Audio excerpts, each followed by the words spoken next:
Good afternoon, everybody. Happy Wednesday. Welcome into another edition of the Right Side of Campus. It is Wednesday, December 11th, 2019. As always, I'm here. I'm the big man on campus, joined by our new co-host. He's been here, though. He's been hanging with us, Ryan.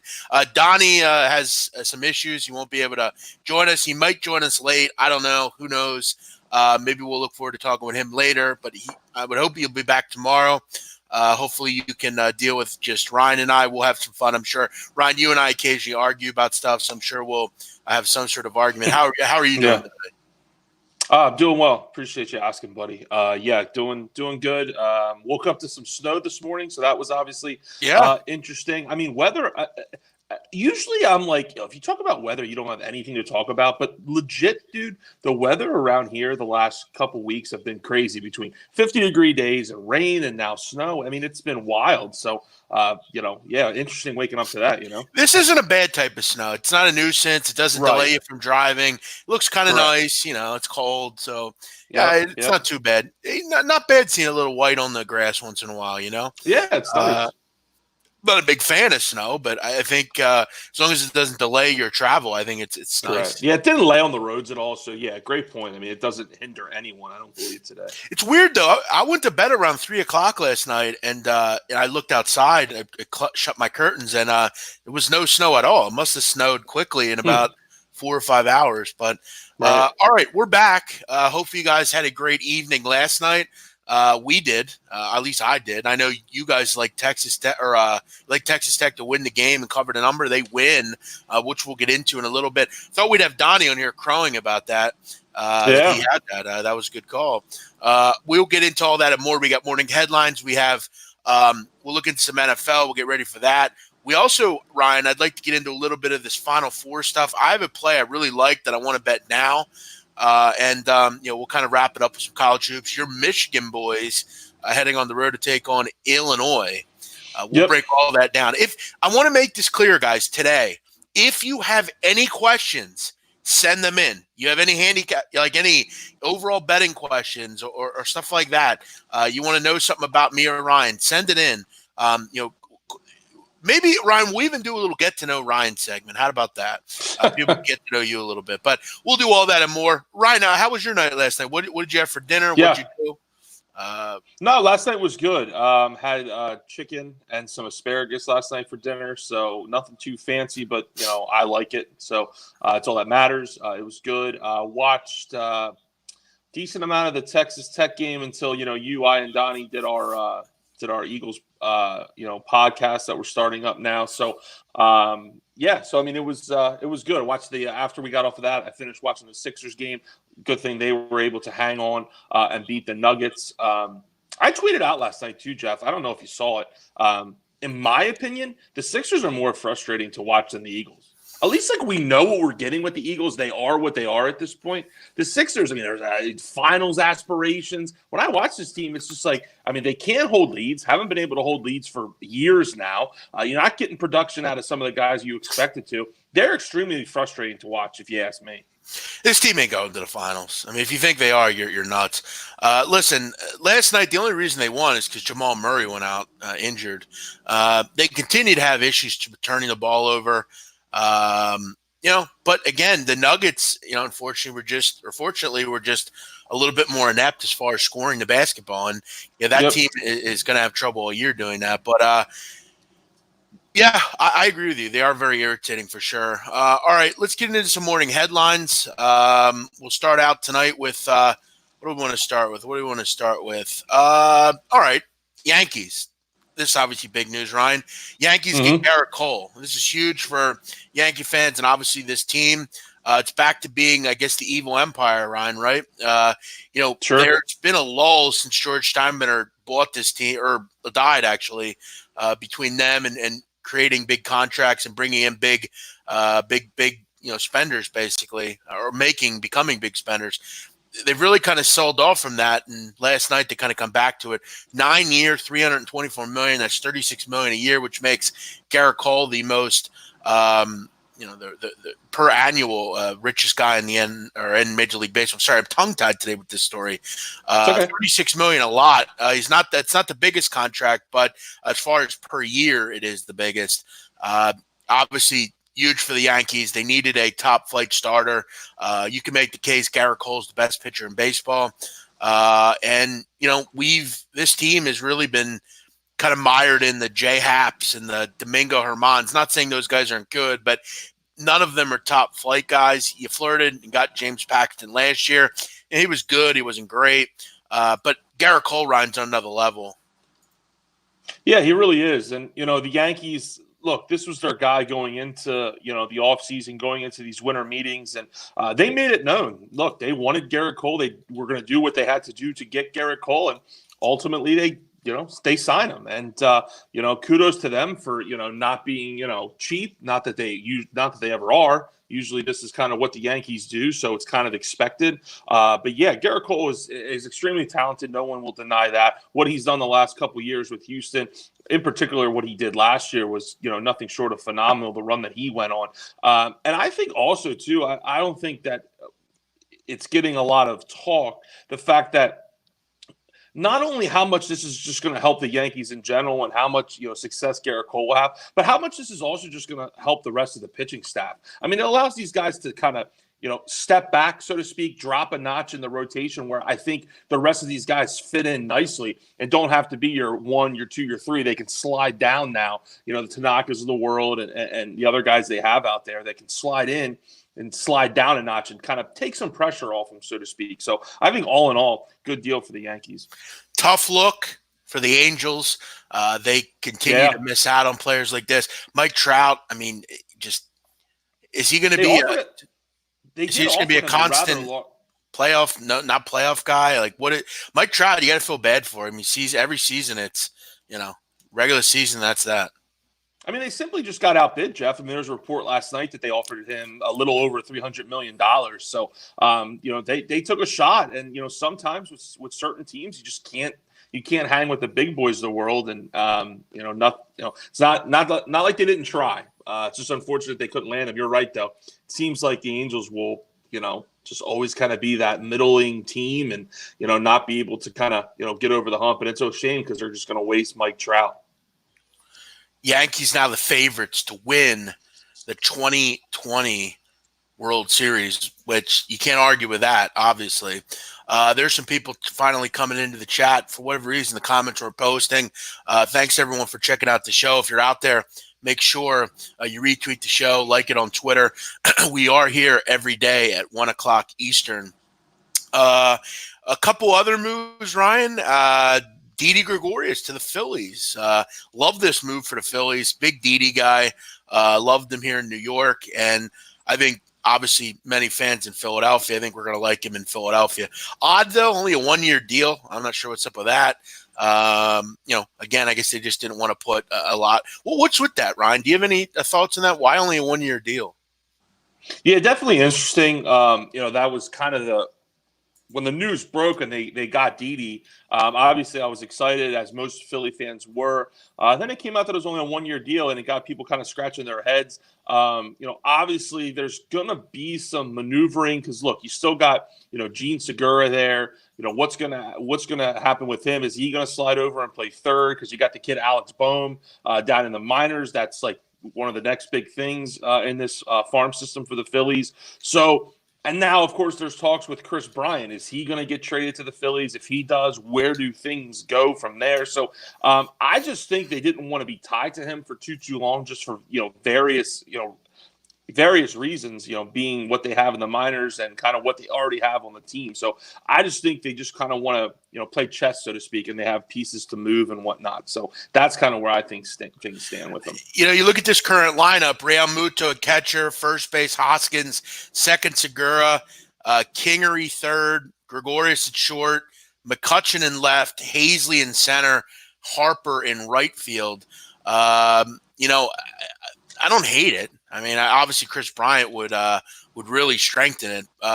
Giving up on Gene Segura, it seems odd to me. I like Gene Segura. I think he's been a really good player in the MLB. But for whatever reason, Gene Segura doesn't stay on with teams for whatever reason. Moved around a lot. Which has to make you kind of wonder, right? Yeah, no, it definitely does. I mean, that's definitely odd. But Ryan, one thing I wanted to ask, I mean, they can't actually think this bullpen's good enough. I mean, I know you're going to get Robertson back, but I mean, they need to strengthen back there. There's a lot of nothing in that bullpen, man.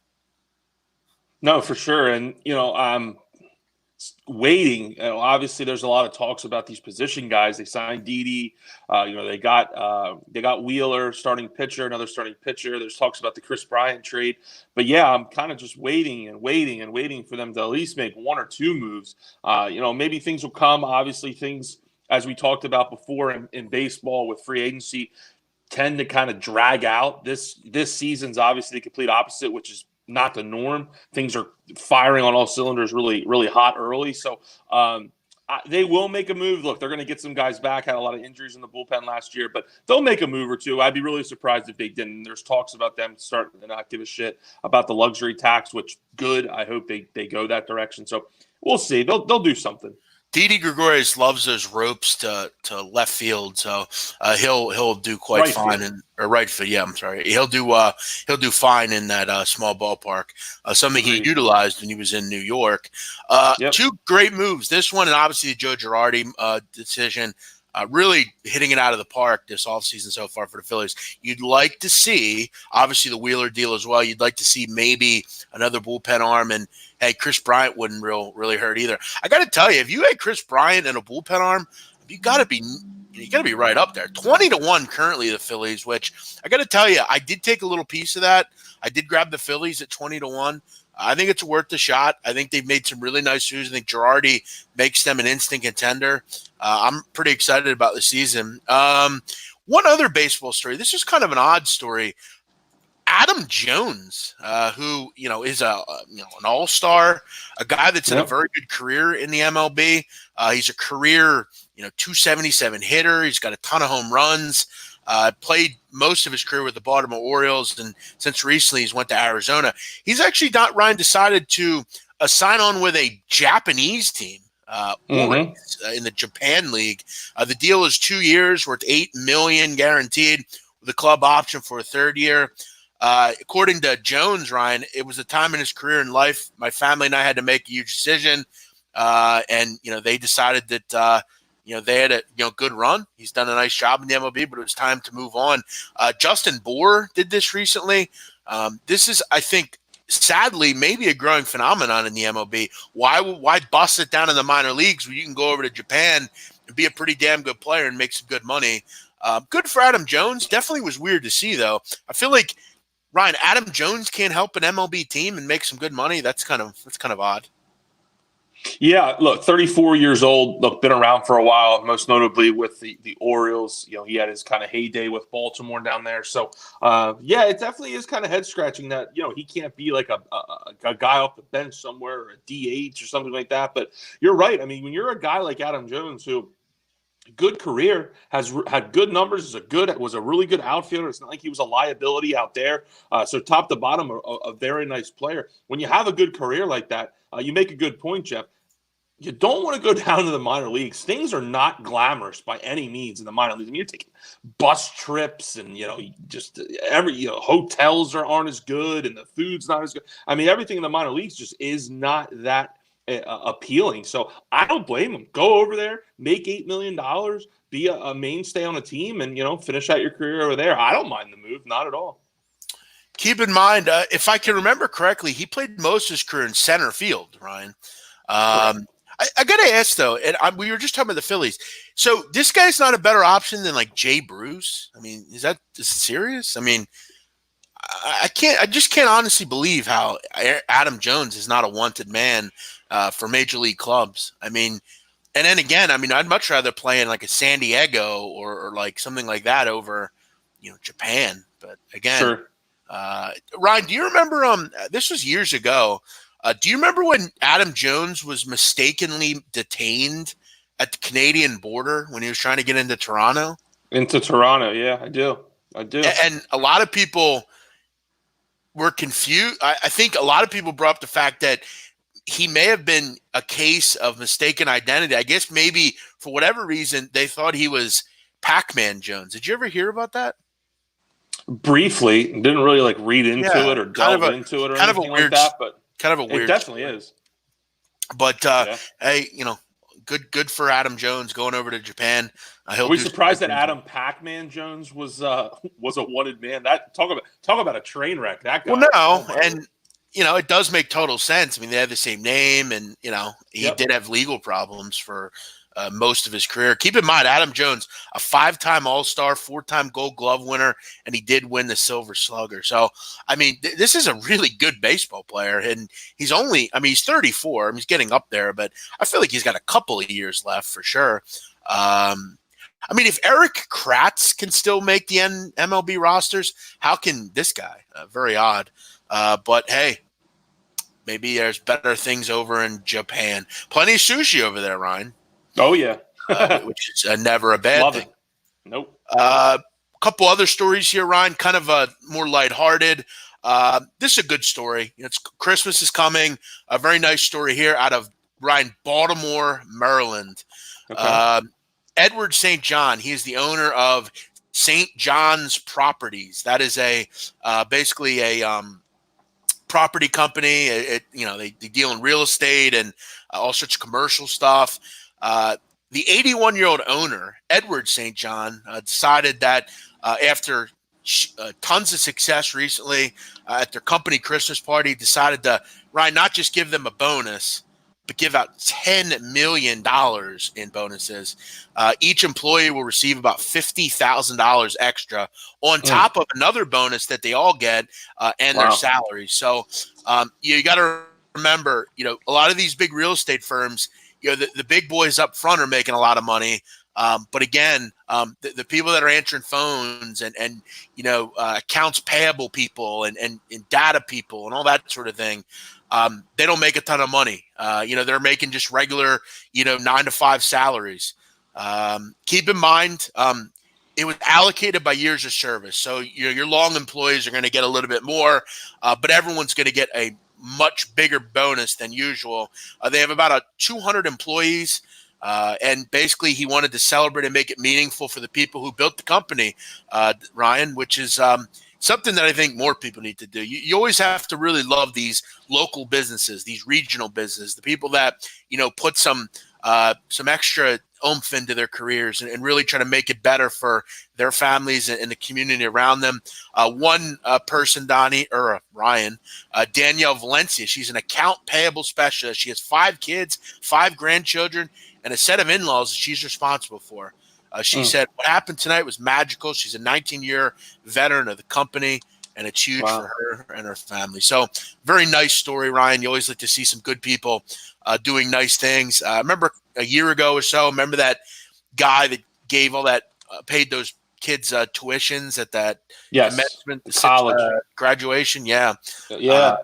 I've often said, and maybe I have never said this, but I'll say it to you, Ryan, the greatest joy I've ever had, and I mean this, I've won bets, I'm very lucky in my life. But one thing, the best thing that I think I can do is when I can go do something for someone else. I know a lot of people don't know that. A lot of people think I'm some dickhead, arrogant guy, but one of my great joys is helping other people. When you see stuff like this, it's very cool. I know growing up, and I know you know this, my dad and mom were involved with a lot of charities, and I remember we would have to go help homeless people and serve them dinner when I was a kid. And I always look forward to that, honestly. I felt it was nice and it gave back. But stuff like this really kind of warms the heart, especially in a world where so many bad things are going on. Yeah, it's definitely true. And, I echo that same sentiment, Jeff. I mean, I don't know if you remember a couple years ago, I did like a backpack for the homeless kind of thing where, I gathered backpacks and put, stuff that homeless people would need in there. And I took them down to my local shelter. And, that was just something that was on my heart and I felt like I needed to do. And, I did it. And it was, nothing I wanted to, get praised for or anything, just something I wanted to do. And I wish more people would do it. World would obviously be a better place. And the people that are in the position to do it, I feel I don't want to use the word responsible or expected to do it, but look, you're more able to do it. So why not give back? One thing I will say, Jeff, I'm sure this this place of business. I'm sure their Indeed page will be blowing up with a lot of applications from people trying to wet their beak. I'm sure that's just the way our world is. But no, great act by this guy. Oh, such a great act of kindness, and tip of the hat to him. That's awesome. It speaks. I mean, $50,000. That's a year's salary for a lot of people. Correct. I mean, that's a lot of money to give to someone that, I mean, I'm sure a lot of these people, I mean, they're not living in, they're living regular lives. $50,000. I mean, that can. I mean, think if you have a young really child or something, that could pay for 2 kids to go to college. That can, that could get you a new get someone a vehicle. A vehicle. Yeah, exactly. I got to be honest, man. I people like this, I have the utmost respect for. I think they're the good people in this country. And when you help somebody, and I think this. I'm not a big fan of people that make it a point to make sure there's cameras around. We've talked about that, Donnie and I, with J.J. Watt. Mm-hmm. Seems like every time J.J. Watt helps someone, the cameras are always around. You don't have to tell anyone you help. The only person that needs to know is you and then that person. Just go out and don't do it because it's Christmas. Don't do it because it's your birthday and you want to help someone. Just do it. Open the door for somebody, man. Like, just being a nice human being. Look, if someone fucks to you, fuck with them back. It's simple, but don't go out of the way to make people's lives, bad. Help them. Do some things for somebody. Hustle, man. Thanks for watching. Do I think St. Peter's hangs with Fairleigh Dickinson? I think it's a close game. St. Peter's is a very good defensive team, but I am a big fan of Greg Horrenda and that FDU team. Ryan, one other story. This is not as nice a story, but it's a story. The Italian Mafia in Italy, which is the Italian Mafia, they would be based in Italy. According to a crime investigator, anti-mafia investigator in Calabria, he says that the mafia have evolved along with society, and they're now more accepting to gay members, as long as they don't parade it in public. This was brought up after a boss from the 'Ndrangheta group, which is one of the largest criminal syndicates in the world. He found out that his son was a homosexual drag queen. And he says as long as you don't profoundly make it apparent in public, they're okay with gay members. Now, if you know anything about the mob, I believe it was the early 90s, Ryan, the head of the Cavalcante family, which is in New Jersey, it was actually the family that they based the Sopranos off of. Their boss, Johnny Boy D'Amato, was actually whacked by a soldier after he was found out to be homosexual. But in Italy, as long as you're not, making it apparent that you're a homosexual, it's now being a little bit more modernized. Yeah, thus is kind of the way of the world. That's the way things are kind of, trending and, more accepted and whatnot. I mean, if you watch The Sopranos, I mean, there was a big stint on The Sopranos about this whole situation, about, a member being homosexual. So definitely something that's been, how do I put this? It's been, a very controversial, thought process with being homosexual in the mob. And look, if the way I look at it, I'm okay with it. I'm not like, oh, that shouldn't be, blah, blah, blah, blah. Look, if they can help, if they can make you money, if they're good at what they do, hey, the only rule is don't parade around, don't make it known, why you're, with us, then, hey, okay, it is what it is. I think, in this day and age, Ryan, it's and I've always lived by this mantra myself. What another man or woman does in their own home doesn't bother. Like I couldn't care less. If I'm walking down the street, I see men together. I couldn't care less. It don't matter to me. Ryan, also was reported in this claim by this inspector. According to them, they received passionate letters between a crime boss and a young lieutenant, and had eavesdropped on phone conversations revealing many foot soldiers in the mob enjoyed transsexual bars and clubs. The scion of one crime family so basically his son was living under a moniker called Lady Godiva. She was a drag queen. So, Yeah.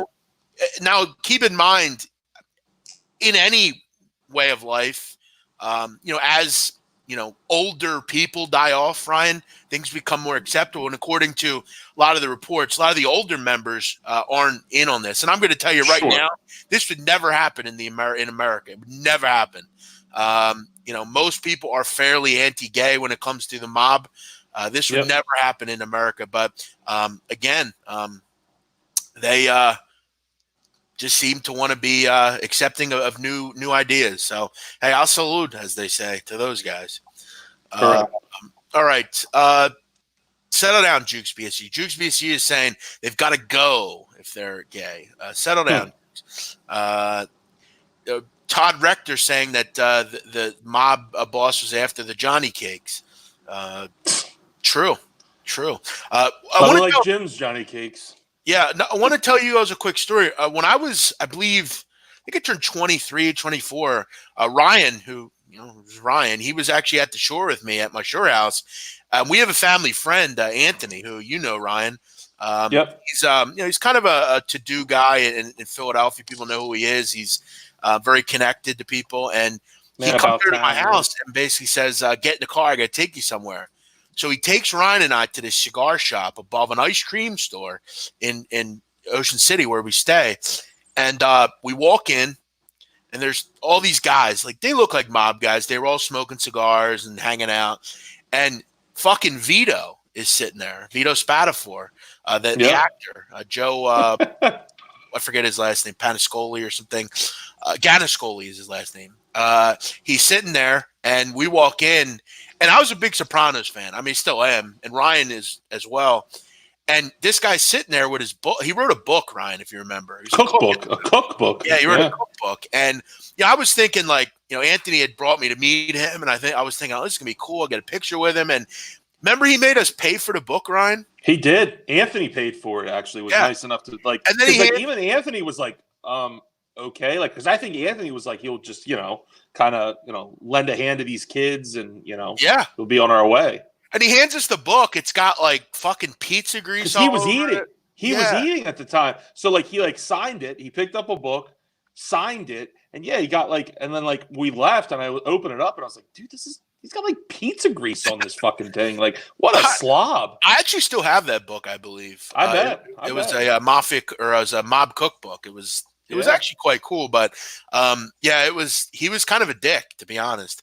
I actually saw the same guy about a year later on the Garden State Parkway. I was going to, I think, Belmar or something, and I pulled off to get gas, and he was actually next to me. And I actually said to him, I was like, "Hello, I met you down in Ocean City," and he was actually a lot nicer that day. But maybe he was having a bad day that first time. Who knows? Yeah, he was actually on Good Morning Football today on the NFL Network. I was rocking a Giants jersey. What's he on there for? What's that all about? Not sure. I mean, he's a Giants fan. The show is in New York, so maybe they're just like, hey, swing by. But I don't know. He was just on there talking, basically. So yeah, definitely kind of weird. Yeah. Steve Paz is saying, remember 2 days ago during the Giants game when Jeff lied and said that his Twitter was hacked? It was. It sucks. I hate when that happens. I would never say that about the Eagles, Ryan. You know that. No, very cordial usually again about the Eagles. Yeah, I did not lie about that, of course. I don't ever lie about anything. All right, Ryan, let's get into some other things. Great call by you last night and Donnie on Texas Tech. Really nice decision there. I'll tell you what, Chris Beard is one hell of a coach. Not only did they win, but they did it without their leading scorer, Jameis Ramsey, who continues to be hampered by a hamstring injury. Hell of a win, really a hell of a win. And it continues, Ryan, to become taboo to be the number one team in the country. It's wild, really, isn't it? No, it really is. And, that's – I don't want to say that was part of the reason why I kind of like Texas Tech last night, but just the way that the basketball season has gone, it's been really, really wild. I'm really looking forward to March. I mean, if this is any sort of kind of appetizer to what March has in store for us, it really should be an exciting tournament. But, look, I mean, going into that game last night, Louisville was shooting like 50% from the field on the season, 40% from three. I'm thinking there's no way that continues. That's just not sustainable, let alone against a Chris Beard Texas Tech defensive team. I just kind of like the spot for Texas Tech, and without their leading scorer, of course, Jeff. Obviously, it makes you a little leery, but I still just hung tough. Didn't want to roll the dice like Donnie did with the money line. Kudos to him, but I gladly was going to take those 6 points and put those in my back pocket. And I just thought it was just kind of time for Louisville to kind of get knocked off and not really play their best game. They shot 34% from the field. From three they couldn't buy anything. They shot 17% from three. So it just wasn't their night. And that's going to happen in basketball. You have to pick your spots in sports like basketball, and if you dabble in hockey, any of these long seasons, these spots are going to come up, and you have to be able to find them and pick them. Also, a nice win last night for Penn State. They continue to fly under the radar. They're a good basketball team as well. Big win for that group. Lamar Stevens was terrific. I was actually on Penn State last night. I loved this play. Again, if I'll continue to say this, if you're betting these spots in college basketball, you will lose consistently. If you're betting on the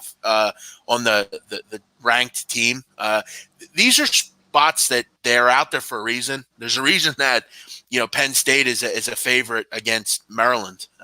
It was their first true road game. It was a tough spot, and Maryland struggled. I mean, they had Ryan, you look at this game, like 20 turnovers. 20 turnovers. Just not good enough. You're not going to win games doing that. They only shot 33% from the field. Ryan, it's rare you see a team get out rebounded 48-33 and win by 7. It just doesn't happen very often.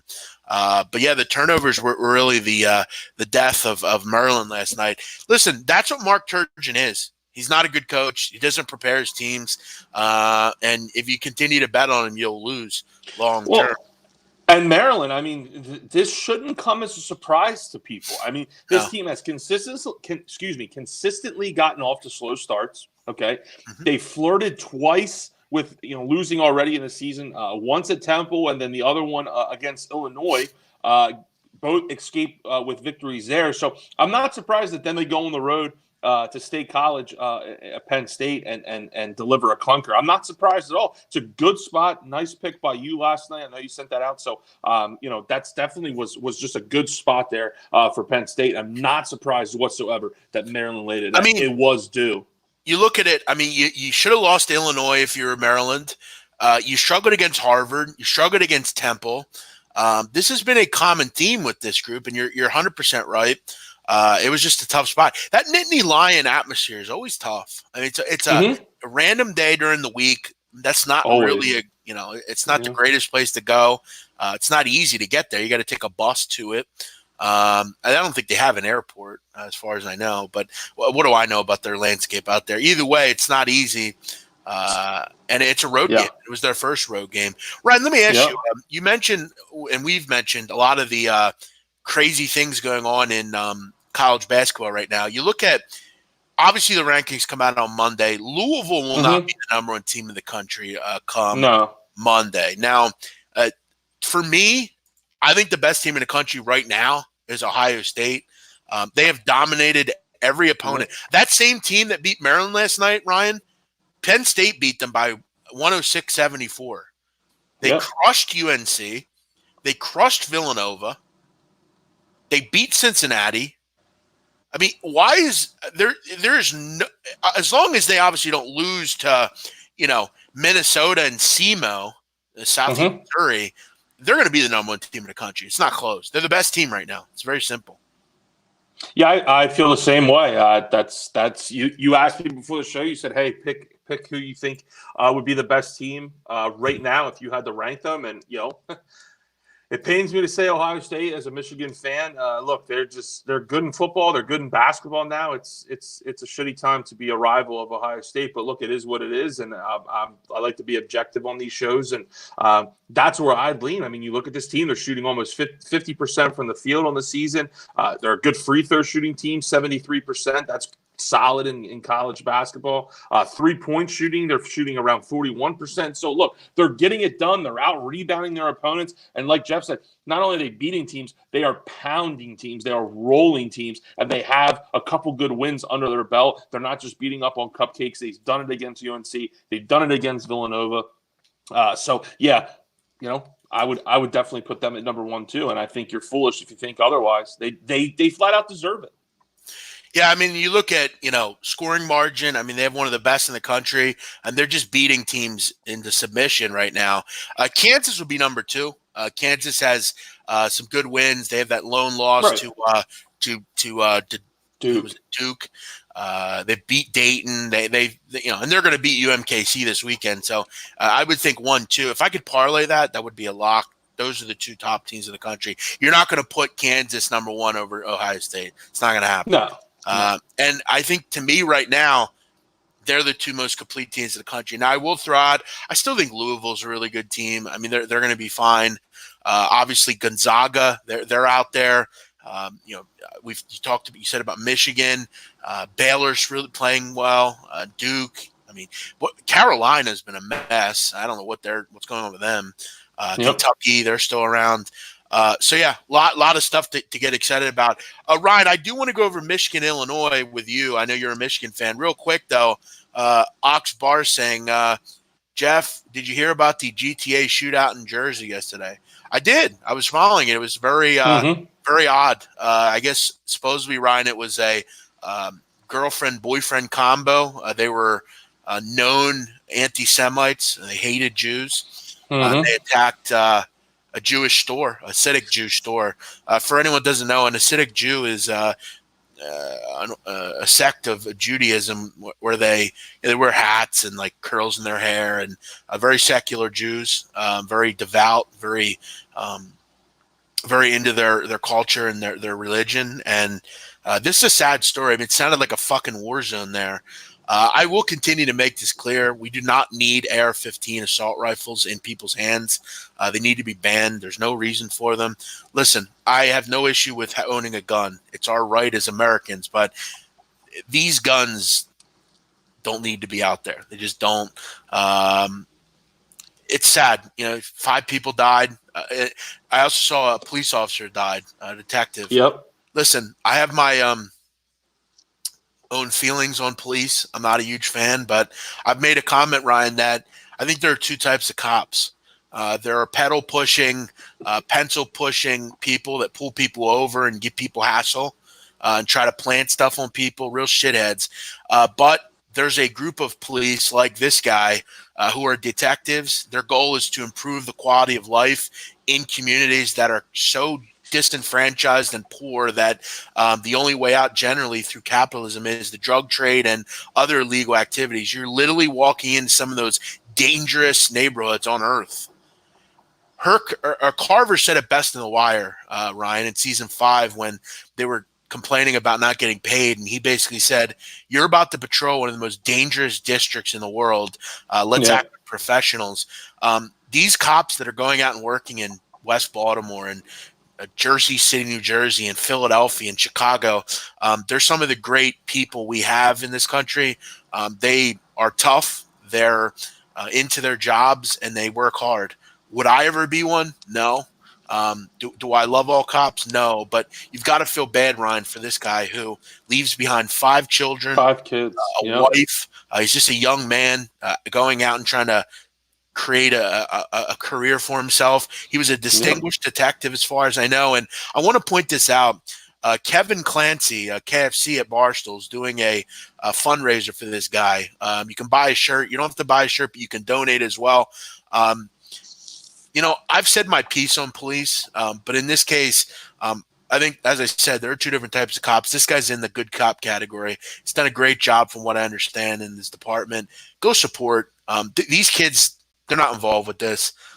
They have nothing to do with it. And Ryan, it's hard to care for 1 kid, let alone 5. And that single mother is going to have to do that for a long time. Because I'm going to guess this guy's, I think, in his 30s, 31, 32. I'm sure they're all young. I'm sure they're under 10 years old, all these kids. Oh, yeah. Go help this family. Very sad. Rest in peace to Detective Joseph Seals. Well said. Yep. Unfortunate situation. All I can think about, and most people, when things like this happen, well, just when anyone really passes away, they always think of like the person, like, we lost a good guy here and there. It's sad that he's leaving. But I first thing I always think of is just, yes, that, but just the family that's affected, just the trickle down effect that it has, and when someone's taken from you, that's the worst way to lose someone that you're not expecting. Look, when your grandparents die, like I lost my grandmother this year, excuse me. Look, she was 93 years old. It was expected. You can brace yourself. You can mentally get prepared. When someone passes away like this, it's the worst possible thing that can happen. And I just pray for his family. And like Jeff said, go out and support. Do what you can. It's a good thing KFC is doing over there. According to the Jersey City Police Department, the detective worked in the Cease Fire Unit and was the department's leading officer in removing illegal guns off the street. Wow. Listen, I know how crime works. I've studied it. I understand it. Guns are going to get to people that don't need them. I get that.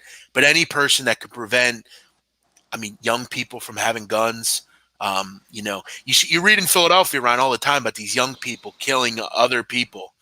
Yep. I know in my personal life, a friend of mine who Ryan, his son was recently indicted for a murder. He's 14 years old, for God's sakes. These kids are too young. And good for this guy for going out and making a difference, not just pulling people over, and very sad. All right, let's move on. Ryan, let's get back to this college basketball slate. I want to get your opinion on this Michigan-Illinois game tonight. You have a frankly very similar situation to last night. Very similar. Penn State, Maryland. Let me ask you, you're a Michigan fan. You love this team. But I have some concerns, and I want to hear what you think. They've played one road game, a true road game. It was in Louisville, a team that lost outright last night.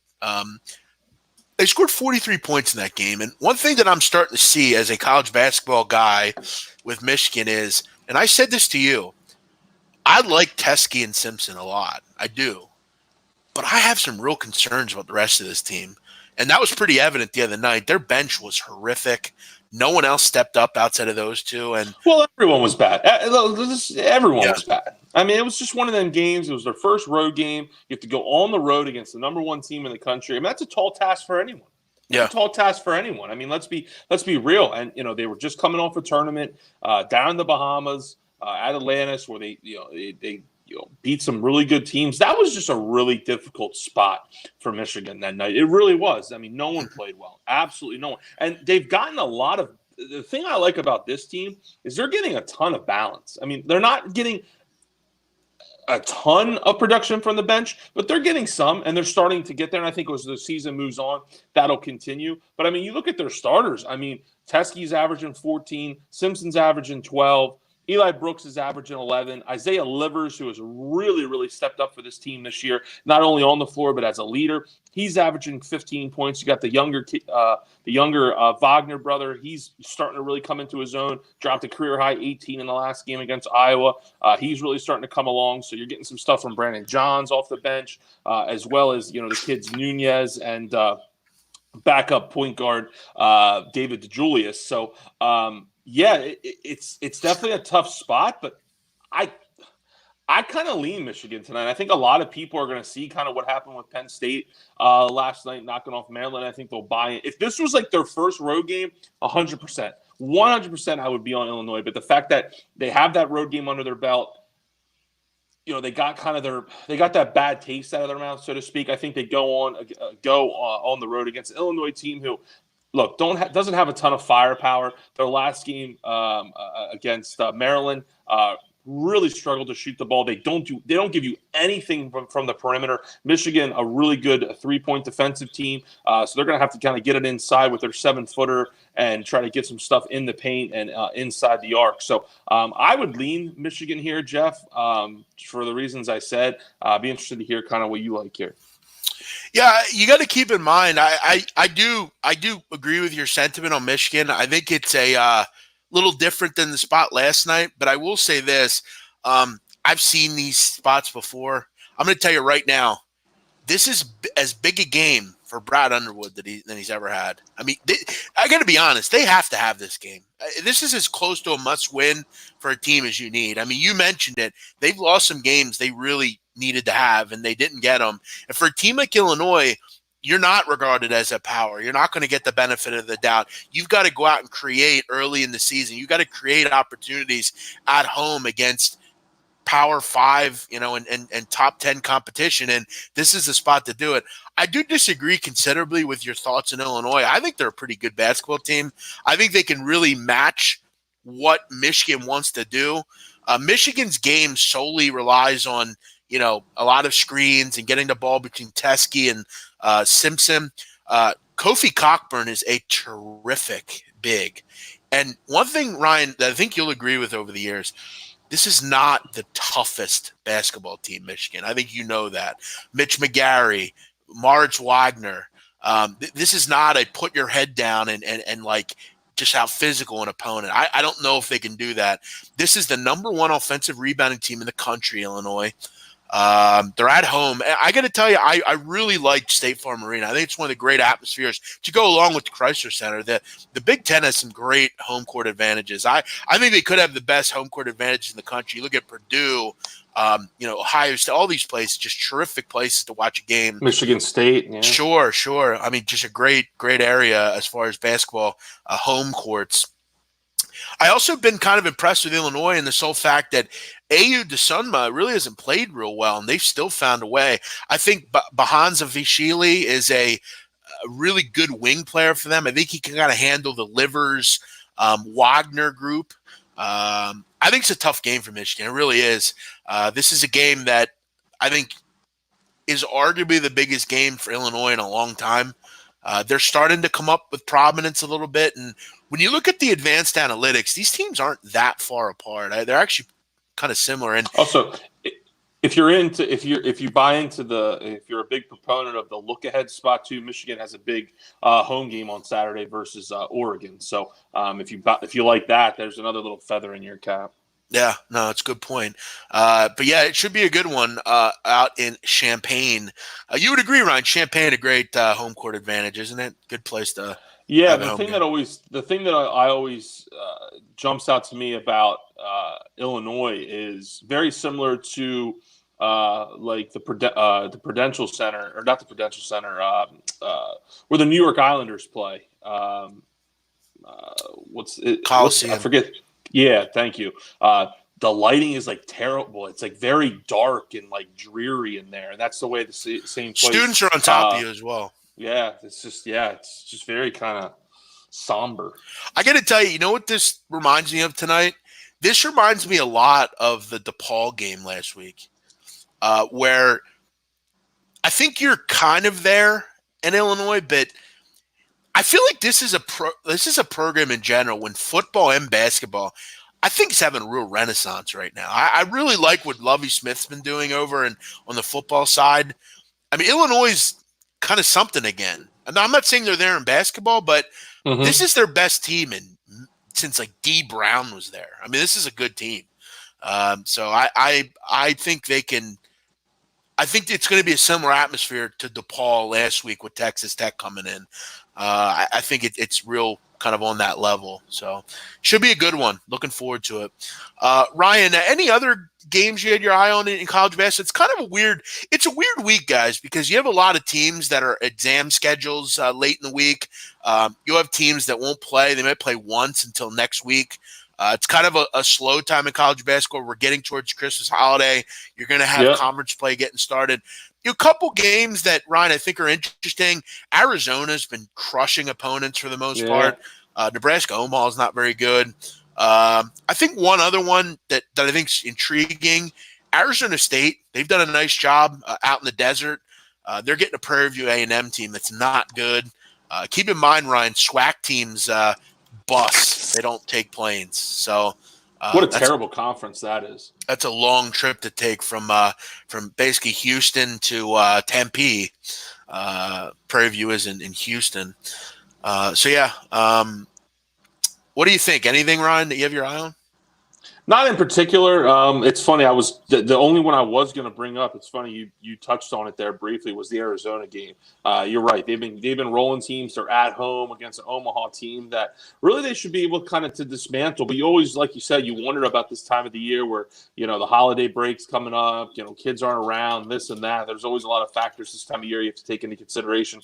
But yeah, that is kind of one matchup that kind of jumped out to me was that Arizona game. I would lean Arizona. Yeah, they're playing really good basketball. Let me tell you something. Zeke Naji is a lottery pick, in my opinion. Ryan, before we get into some football, if you have any questions, feel free to send them in. I want to throw out a play. I'm going to throw out a play in just a moment on Oklahoma and LSU, but I want to quickly tell all of you guys about BetOnline. BetOnline is one of the premier books in the offshore business. All the time, people reach out to me and say, "Big man, where do I bet? I can't bet legally yet." Well, go check out BetOnline. It's really one of the best in the business and one of the only ones that I would advertise for. They do a great job. Ryan, the key to sports betting a lot of the time is betting a game early, right? Getting on that line before it moves.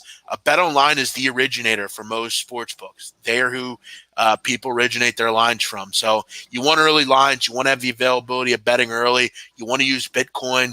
You want to use all those newfangled ways to deposit. You want to get paid quickly. BetOnline is your key to that. They have a great casino, good poker book. And Ryan, I've recently gotten into the horse racing aspect of betting.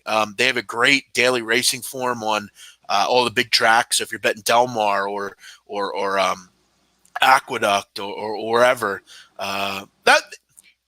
go check out BetOnline because you can. But I have a question for Ryan. Use the promo code. Use the link in my description below. Get yourself signed up if you need a book or looking for a new one. Ryan, I got a little trivia question for you. Can you name? If it's about horse racing, I don't know anything. Let me see. Can you name 5 tracks? Name 5 tracks? Yeah, I said if it was about horse racing, I don't. Jesus. So you got Churchill Downs. You got. I just named 2. Where Belmont? I mean, is that one? Belmont? That would be another one. Okay. Yes. Pimlico. That's another one. Hollywood Racetrack and Casino here that'd be Penn National. There's 4. Penn National. Can you do one more? You have Delaware Park in Delaware. Dover Downs. There you go. Good for you, Ryan. You kind of stayed local. Hey, that's what I had to do. I couldn't give you any. Keep in mind, Ryan, there's actually a lot. There's actually a lot of tracks around here. There's a track Laurel in Maryland. There's Penn National, which you mentioned. Aqueduct up in New York. Monmouth, which is in New Jersey. New Jersey. What else do you have? You got Pompano Park, which is a harness racing. So there's a lot of tracks around here. So there you go, Ryan. Good for you. You did name 5. Have I played any Derby futures? I did. I took I didn't take him yet, but I'm going to be on Storm the Court for sure. Ryan, great name. It is a great name. He actually, Ryan, in the Breeders' Cup, there's a jockey named Flavian Pratt, right? And his home track is at Santa Anita, which is in California, which is where the Breeders' Cup was. So I made a conscious decision to bet every race Flavian Pratt raced in, and it was quite profitable. But Friday night of the Breeders' Cup, Storm the Court was racing. He was a 45-1 dog. I see Flavian Pratt's the jockey. I'm on the air live during that race. And the horse came in. It was a fucking wild race. Wow. But yeah, he'll be racing in the Kentucky Derby. I definitely like Storm the Court. Obviously, horse racing is a sport where the line doesn't, like, if you bet a line, let's say you get Storm the Court at 20-1, it doesn't stay at 20-1. Okay, so there's no real beneficial of betting it early. I know you're not a big Seinfeld guy. You're not a Seinfeld guy at all. You don't like the show whatsoever. I do. It's one place where we do kind of differ. One of many places we differ. But Jeff, check out the horse racing episode. I did the Mutter one. I've seen that. Yes, you had to admit you laughed, right? It's funny. It is funny. Sure. It is funny. Kramer wins. It's a great episode. But it's interesting because it's actually like Kramer wasn't wrong. Like when you look at horse racing, you want to look at like who their mother was, who was the His father. mother was a mother. Yeah, what the bloodlines are important. And that's you want if a horse is good. Guys that get rain last night. Exactly. Guy loves the slop. Yeah, no, you'll hear that a lot. I mean, when it's sloppy conditions, you'll hear that. I will say with horse racing, if you want to get into horse racing, do yourself a favor, get TVG. TVG's got some really good horse people, and they know a ton about these things, and they can give you a lot of really good info and get you into the sport. Word of advice, Jeff. Yeah. Don't ever bet on a horse named Thunderbolt. Just stay away. Well, I won't. And sometimes, Ryan, horse racing just about the name. Sometimes you get a horse with. I remember I won a horse called Patty something the other day because it had my mom's name in it, and I took it. Right, so just out of a feel.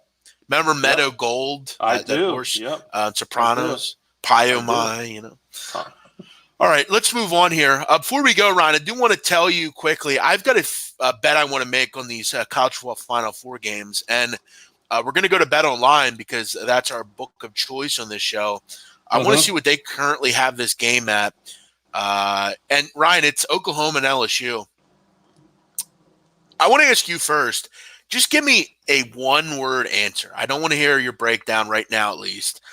Who do you like to cover this game? You look at the current number at BetOnline. It is where are we at here? 13.5 for LSU. Total is 75.5.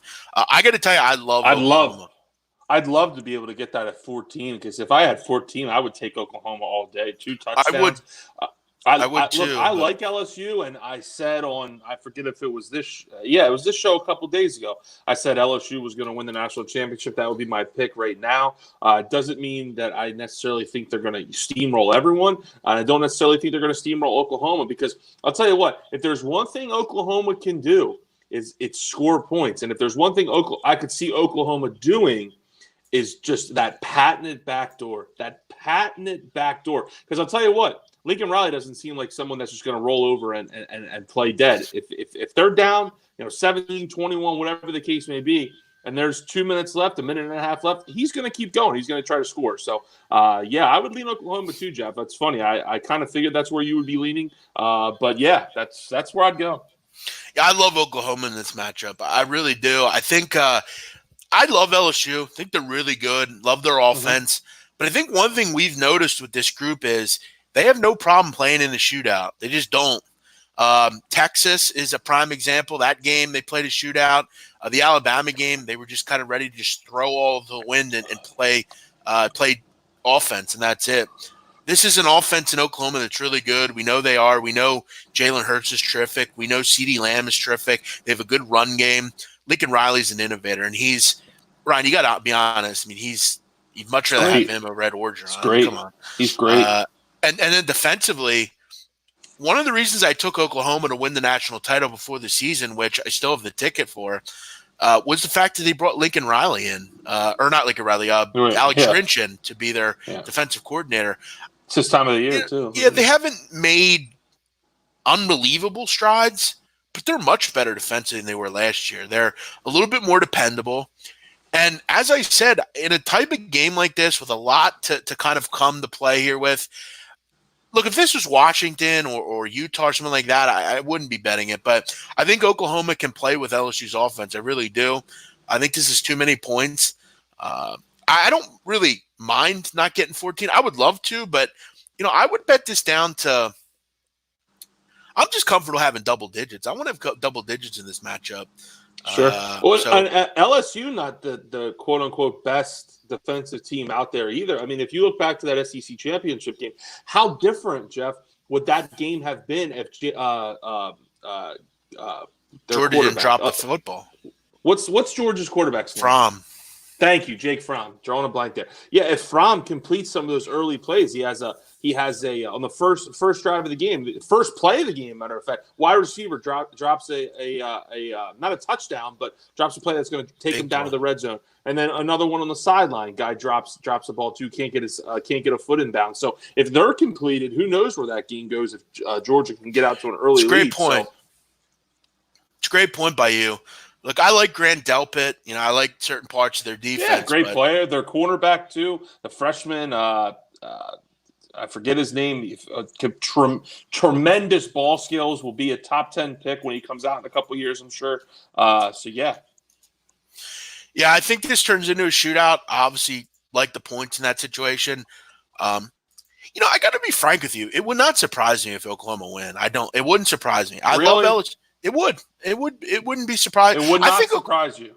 No, I think Oklahoma is a good football team. I don't think they're better than LSU, but it would surprise me if let's say Utah comes in and Sure, let's say they were in this game if they won, right. but would it? I mean, if they're always here. I mean, LSU. Yeah, Oklahoma's always here. I mean, it's not like they're any going to be scared about this game.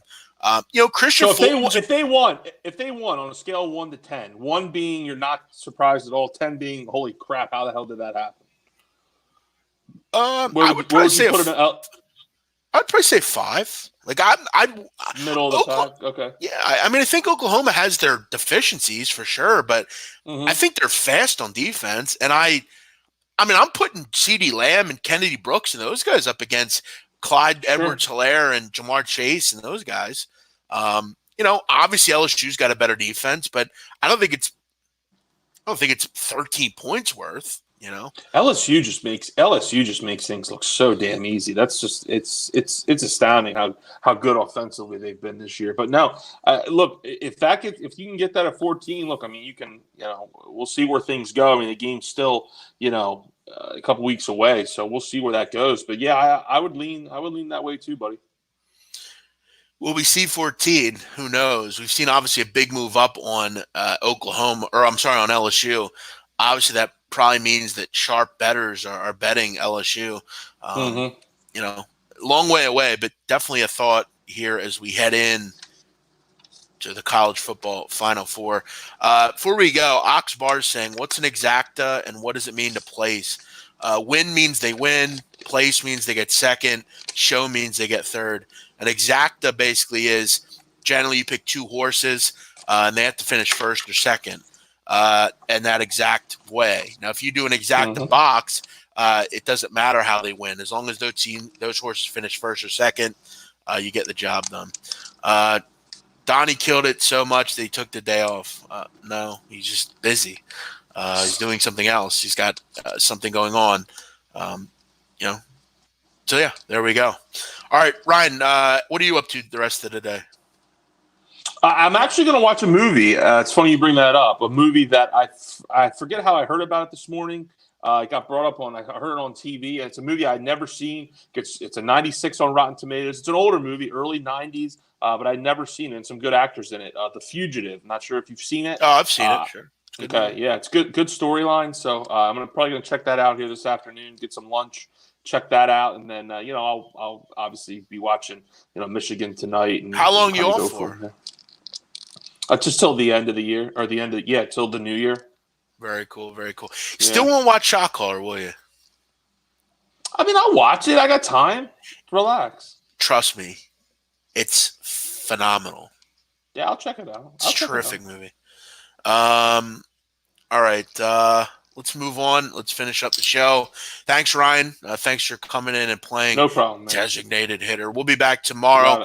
It's Thursday. We got Thursday night. Who is the Thursday night game this week? Ravens. Jets, Ravens. Yikes. All right. We'll talk about that. We'll get ready for some NFL. We got a lot of games to get to. We'll talk college basketball again. Ryan, so who are you going to go with tonight? We got a free play for us?